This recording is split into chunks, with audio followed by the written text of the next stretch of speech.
multiple products that go into the education product. You guys would have looked at some models in traditional education. You guys would have looked at, hey, what happens outside India, or what's really helping a Finnish education system we really look up to. What's really happening there, or what's the kind of education or training folks at Meta in US are going through. Not everything is directly transferable into the business that you've built, but what have you looked at that you've sort of tried to borrow, and what are some of the other things that you wish someone watching this would borrow? Now, see, we have studied, many of the high performance universities globally very closely.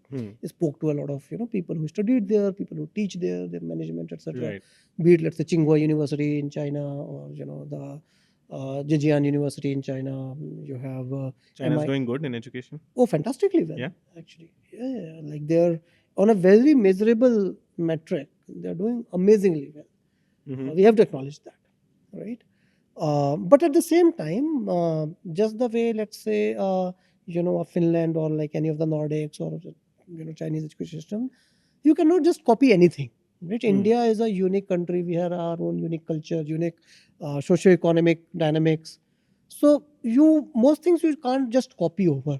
You have to study them deeply, pick some right elements, get some right ideas, but then it has to be built for India. Right. Now, if I look at some of the good practices that we have seen, one is, again, it goes back to some of the points that we already talked about, right? Deep emphasis on hands-on learning over theoretical memorization. Simulations. Get your hands dirty. No, and even I think a little bit of just in sense of idea. Like, for example, in India, we overvalue memorization. Correct. Right? हम सब ने वो 2 to the 4, 2 to 3 the 6. Yeah, because we want to spit it out on the paper. So, for example, when the education starts, we were all meant to memorize the tables. Correct. Why? And I know that some of our parents will, showcase our skill. See, he has all the tables memorized. So now, right? Now that is waste of time, and it actually wires our brain in the wrong way. Right. Because for most things, I'm just trying to remember, not think. Right. Right. So I think at a very core level, and this applies to almost all education, be it a boot camp, be it a university, be it a school, right? Stop memorizing. Start thinking. Right? For example, when we were memorizing all these tables, a little switch if a teacher had done, who said, okay, do one thing, let's learn multiplication.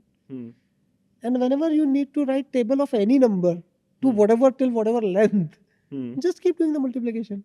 Fair That's enough. it. Yeah. You don't need to memorize anything. No, but we were trying to be efficient. Then I'm going to pull it out of a stored not memory. Really needed. Okay. Second is that we are again very culturally, I think, accustomed to giving answers. Right? In interviews, etc. Often people say, if I ask some question, the person will be thinking, okay, I'm trying to remember to just give you the perfect answer. Right? Oh dear, you don't need to give the answer. Maybe asking good questions is better than just giving the answer. Right? Thinking deeply about it, discussing it, right? So active learning rather than just transactional. This is the conscious question, this is the answer. This is the question, this is the answer. Right. That is not what really world need. When we are working, we are not. You don't have to keep giving answers in the real world. You have to think. You have to problem solve. You have to figure out solutions. Right. And that is not about remembering things, right? So again, goes back to even for example, and same industry values that. Often people ask me that when I am giving the job interview, I am getting rejected because probably you are not even asking any question to the interviewer. The interviewer just asks you a question and you are just trying to give the perfect answer. Right. Sometimes interviewer expect that you ask me clarifications. I gave you some problem, but you should have first digged more. That what there should be proof of thinking. There has to be proof of thinking. Right. Because when it comes to just memory, we can't compete with the computer, right? That was automated long back. And that was automated long back. So we have to let go. You don't need to remember things. Right.